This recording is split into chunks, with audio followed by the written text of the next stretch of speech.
para entender o que é Kaizen, a gente tem que entender algumas coisas antes. A primeira é que tudo que funciona na empresa é feito através de processos, certo? O que são processos? São atividades rotineiras que nós executamos que transformam uma série de entradas em uma saída que tem valor para um cliente, certo? Então, a Toyota, né? A saída principal delas era lá o carro e o cliente via valor no carro porque ele podia ir para lá, para cá. Então, por que a gente usa o carro? E ele tinha várias entradas, que entrava a roda do carro, entrava o banco do carro, entrava aço. Então, ele tinha que transformar tudo isso daqui em carro. Isso daqui são os processos, correto? E a gente tem gente trabalhando nesses processos. Nenhum processo funciona sem pessoas em algum nível, certo? E essas pessoas estão trabalhando lá. Se eu quero ter um produto melhor, de uma maneira mais enxuta, eu preciso mudar essas atividades, correto? Eu preciso racionalizar como que essas pessoas vão fazer o que elas fazem todo dia de uma maneira diferente. Sem mudança não há melhoria, né? E se eu acho que eu vou continuar fazendo as coisas do mesmo jeito e vou ter um resultado melhor, eu sou um completo do insano. E daí, a gente quer buscar essa melhoria. A gente tem duas maneiras clássicas para buscar melhoria, né? Então, a gente fala aqui da atividade de melhoria. A gente tem o jeito tradicional do Ocidente, que é a solução de problemas, né? O problem solving. Essa solução, geralmente, eu pego o líder do processo, pode ser o gerente ou pode ser um especialista em processos, especialista em produção de carro, um engenheiro, enfim. E esse cara, ele vai ver todos os problemas que veio daqui, vai fazer, por exemplo, um pareto de ver quais são os problemas mais recorrentes e ele vai entender uma maneira de mudar o que as pessoas estão fazendo aqui, certo? Esse é o jeito ocidental. E o outro jeito que tinha é o Kaizen, que é uma palavra japonesa. A tradução literal é melhoria contínua, mas é uma tradução um pouco ruim que confunde a gente. Porque, se eu tenho esse especialista fazendo essa priorização todo mês, eu vou ter melhoria contínua, não vou? Só que isso não é Kaizen. Eu demorei muito tempo para entender o que era o Kaizen. Eu só fui entender o que era o Kaizen quando eu li um livro de um dos grandes mestres japoneses lá, que ele deixava claro o que era o Kaizen. Para ele explicar o que era o Kaizen, ele falava assim, bom, além da melhoria na empresa, a gente faz outras atividades. A gente faz uma série de atividades que ele chamou de manutenção, certo? Então, o meu tempo pode ser trabalhado em melhoria ou em manutenção. Manutenção para os japoneses tem uma noção diferente do que é manutenção para nós no Ocidente. Pra gente, manutenção é tipo, puta, meu carro quebrou, eu preciso ir lá arrumar, dar uma manutenção. Ou, a máquina quebrou, chama o manutentor, o departamento de manutenção, para eles voltarem à máquina. Manutenção para os japoneses são todas as atividades que possibilitam o sistema de entregar aquilo que ele foi projetado para entregar, certo? Então, manutenção de ir lá e consertar a máquina é manutenção para o japonês, mas também todas as atividades de operação. Por exemplo, a fábrica é um sistema que produz carro. Eu colocar a roda no eixo, soldar, são atividades que sem elas eu não consigo entregar carro, certo? Então, na manutenção da ideia do japonês, eu tenho o que a gente chama de operação no Ocidente e o que a gente chama de manutenção no Ocidente, que é consertar a máquina, certo? E ele falava, esse autor, que ao longo da nossa carreira, a hora que a gente vai subindo na nossa hierarquia, a gente vai dedicando o nosso tempo, né, menos para manutenção e mais para melhoria, correto? Então, quando eu pego, por exemplo, um gerente, o gerente ele vai querer pensar em melhoria, ele vai fazer o pareto, ele vai tentar bater a meta, ele vai correr atrás de ter máquinas melhores para os operadores, ele está melhorando a maneira com que as pessoas fazem. E ele faz pouca manutenção, ele só vai ir lá e tentar arrumar alguma coisa aqui quando der um BO muito grande, né? Por exemplo, nossa, o fornecedor de roda não entregou roda. Daí o gerente vai atrás de conversar com esse cara para a roda chegar lá. É uma atividade de manutenção. Agora, a base das organizações, ela é muito focada, principalmente no Ocidente, em só fazer manutenção. É aquela coisa, eu quero que o operador não pense, eu quero que ele trabalhe. Gente, isso é um jeito ocidental de pensar que vai totalmente contra o que é o Lean e o que é o Kaizen. A ideia do Kaizen é justamente fazer isso daqui, ó. Dar tempo para a base pensar em melhoria. É simples, é interessante, mas tudo tem que mudar. O Lean, ele procura maneiras simples de fazer isso daqui, certo? Quando a gente pensa nesse Kaizen, 3 coisas são necessárias para que uma pessoa na base pense em mudar o que ele está fazendo de maneira geral uma melhoria. Ele precisa de tempo, que se ele estiver sendo cobrado para bater pino lá que nem um maluco, que nem o Charlie Chaplin, ele não vai conseguir pensar em melhoria. Ele precisa de foco, saber no que é importante, não é? O que é valor para o cliente? Quem sabe isso é a alta cúpula da organização. Então eu tenho que ter um contato direto ou alguma forma de dar foco, de mostrar para esse cara o que realmente importa. E ele precisa de método. Método é como que ele vai olhar para o que ele está fazendo e saber o que ele precisa mudar. Eu preciso desenvolver essa pessoa. Pode parecer complicado, mas existem jeitos muito simples da gente operacionalizar isso daqui. Um dos jeitos mais simples que eu vi na minha vida é mudar a rotina da liderança de linha, sabe? O líder de turno. Eu coloco lá um quadro visual muito fácil para ele. Esse quadro pode ser até uma lousa, que nem essa daqui, só que maior, né? Para ficar na fábrica. Onde ele tem lá um indicador que ele precisa, por exemplo, impactar. Pode ser um indicador de produção, pode ser um indicador de qualidade, pode ser um indicador de defeito, pode ser um indicador de qualquer coisa. Geralmente tem produção. Com isso, eu estou dando foco. Estou falando para a base o que eu quero mudar. Esse indicador, ele geralmente é colocado de uma maneira padrão, que a gente coloca uma meta lá de melhoria, né? Então eu tenho lá, por exemplo, um gráfico de tendência, onde aqui eu tenho a produção e aqui eu tenho os dias de produção. Então, ó, tem o que era até agora e tem onde a gente quer chegar, certo? Que é a meta. Eu desenho lá um traço que seria o que eu preciso para a meta.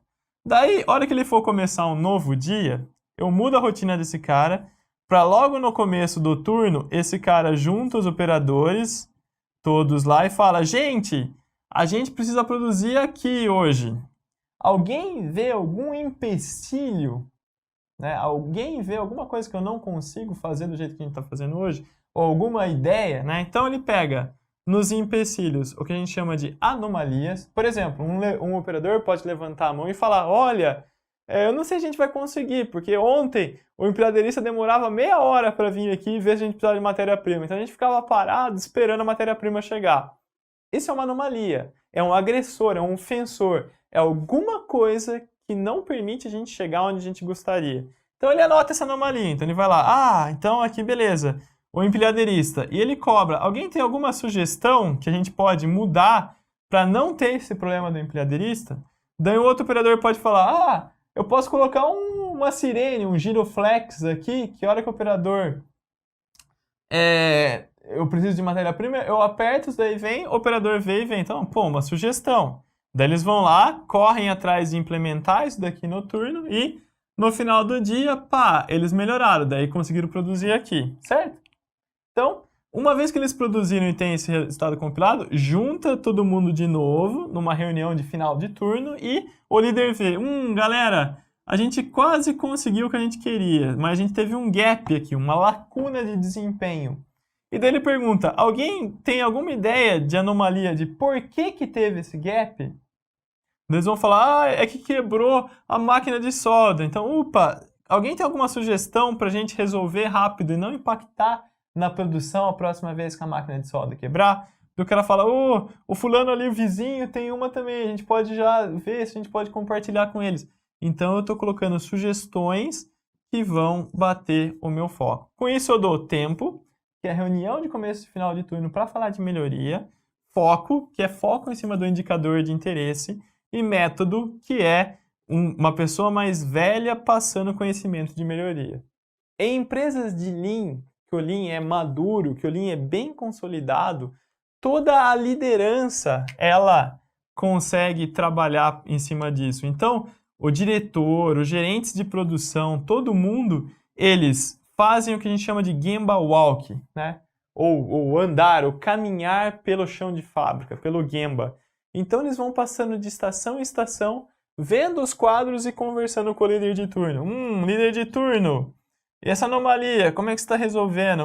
E qual outra coisa que a gente poderia chegar? Então, ele meio que passa conhecimento de melhoria por osmose, não é por osmose, a gente chama de conhecimento tácito. É aquilo que a gente sabe fazer, mas a gente não sabe dizer por que a gente sabe fazer, né? Diz que tem o conhecimento estruturado, que é o conhecimento acadêmico, que a gente vê num curso, tem o passo a passo, explica os conceitos, e tem o tácito, que é aquilo que a gente faz, né? Lidar com pessoas. Muitas vezes é conhecimento tácito, tem que adquirir. No Lean, a gente foca a gerência, a liderança, todo mundo, para passar esse conhecimento tácito para o operador e assim ele se capacitando, ok? Quando eu tenho isso funcionando, note, quando eu tenho o Kaizen funcionando desse jeito simples, desse jeito fácil, todo mundo da empresa é um agente de melhoria, é um especialista, é um cara que vai brigar por desempenho. Então, a gente sai daquela ideia de, eu mando, você obedece, para uma ideia de, todo mundo vamos junto tentar mudar isso. Então, a gente tem lá, e todo mundo racionaliza a sua atividade, todo mundo tem um padrão, os operadores começam a desenhar o padrão, porque quando ele tem um padrão, ele consegue enxergar melhor o que ele está fazendo. Então, pro Taiichi Ohno, a melhoria era trabalho de todos, e no Lean ela passa a ser trabalho de todos, da gerência, do operador, do líder de todo mundo, né? O ponto central do Toyota, do sistema Toyota de produção, é uma abordagem descentralizada para a melhoria. Por que descentralizada? Porque cada um está pensando ali nas coisinhas que eles fazem no dia a dia. Cada um está pensando em melhoria, certo? O operador que ele está fazendo já está pensando na sugestão para bater o foco, né? É aquela coisa que está na mão, né? Que nem eu sempre brinco para mostrar isso, eu falo, eu adoro cozinhar, mas eu odeio lavar a louça. Então como é que eu posso, na hora que eu estou cozinhando, sujar menos louça, certo? Então a gente descentraliza essa melhoria. Todo mundo começa a fazer um pouquinho, a gente tem a melhoria de maneira autônoma, ok? Certo? Então, isso daqui deu muito certo. E não é centralizado na mão do gerente e do especialista. Isso daqui deu muito certo e o Lean ficou popular, se popularizou na década de 1970, quando a Toyota teve um boom de faturamento e o mercado começou a preferir os seus carros porque eles entregavam uma qualidade melhor, era um carro que quebrava menos, era um carro que tinha menos defeito. Por quê? Porque a liderança foi dando foco para o chão de fábrica e todo mundo pensando da melhor maneira de fazer um carro que não quebrasse. E ele era mais barato, porque os operários focavam no essencial, no que realmente importava. Com isso ela ganhou o mercado e todo mundo falou, nossa, o que a Toyota está fazendo? E daí todo mundo foi lá, estudou o sistema de produção e hoje tenta aplicar nos mais diversos ramos, certo? Então, o que é o Lean? A gente resumir nessa conversa. O Lean é uma filosofia para melhoria contínua, aplicada por boas práticas e ferramentas. As ferramentas do Lean que a gente gosta de comentar, como por exemplo o 5S, talvez é uma das mais conhecidas e uma das mais mal interpretadas, né? Ela é uma maneira da gente gerar Kaizen, da gente gerar essa produtividade. Então, se o cara lá na base se organiza, ele vai ter um processo melhor, certo? Mas por que eu falo que o 5S é mal compreendido? Porque geralmente a gente aborda ele do eu mando, você obedece, tem que fazer o 5, daí o 5S não vai para frente. Mas a gente vai falar mais de 5S mais para frente, e a gente vai falar sobre esses problemas de por que as pessoas não conseguem aplicar direito as ferramentas do Lean. Antes da gente chegar, vamos consolidar essa parte. Então tá, é uma filosofia de melhoria contínua aplicada por boas práticas e ferramentas. Os pontos centrais do Lean, se você pegar lá o Toyota Way, o jeito Toyota, no site da Toyota você vai ver isso, é melhoria contínua a la Kaizen, descentralizada, não melhoria contínua na mão do especialista, e respeito a pessoas. São os dois principais pilares. Em melhoria contínua, a gente tem sempre a ideia de reduzir desperdícios. Os desperdícios são um ponto central do Lean. A gente tem melhorar o fluxo, né? Então, essas atividades aqui passa bastão de uma pessoa para outra. Eu ser Lean, eu também pensar em como que ele pode fluir mais redondo, sabe? Não passar a bola quadrada para o outro, fluir redondo para chegar para o cliente. Eu tenho um foco no cliente muito grande, que é dar ao cliente o que ele quer, na quantidade que ele quer, na hora que ele quer. E ir pro Gemba. Tem um princípio, que até um termo em japonês chama Genchi Genbutsu, né? Que é vá ao Gemba, vá ao lugar onde as coisas estão acontecendo. Isso fala que a melhoria tem que acontecer ali na mão da pessoa que está fazendo. Não na cabeça do gerente ou na sala de reunião da qualidade. Não. É esse cara que vai resolver o problema. E, do outro lado, a gente tem liderança consultiva, ou seja, a liderança tem que passar conhecimento para a pessoa lá na base. Ele não tem que dar resposta, mas ele tem que desenvolver essas pessoas.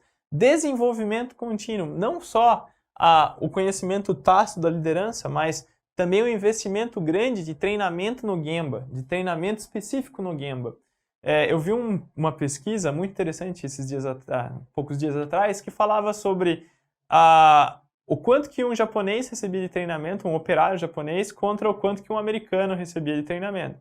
Puxa, o japonês recebia 5 vezes mais treinamento que o americano. E isso se reflete depois em produtividade. Eu tenho que ter uma filosofia compartilhada, ou seja, deixar claro que é dever de todos fazer isso daqui funcionar. E gestão visual. Nada pode ficar escondido, tudo tem que ficar claro, certo? Quando está claro o desempenho que as pessoas estão fazendo, a liderança pode ajudar eles a se desenvolver, a seguir adiante. Então, esses são os princípios fundamentais do Lean e nós vamos trabalhar cada um deles ao longo do curso. A gente vai ver tudo direitinho como é que funciona, você vai ter uma visão muito mais clara e uma visão muito mais alinhada. Inclusive, uma visão de como que as ferramentas surgiram a partir desses princípios e como que elas podem ajudar a gente hoje em dia. Tudo bem? Então, este é o Lean, espero que tenha ficado claro.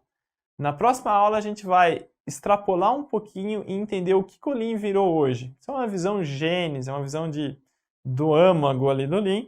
Hoje a gente vai ver como já que as empresas estão aplicando o Lean, né, na próxima aula. Até mais!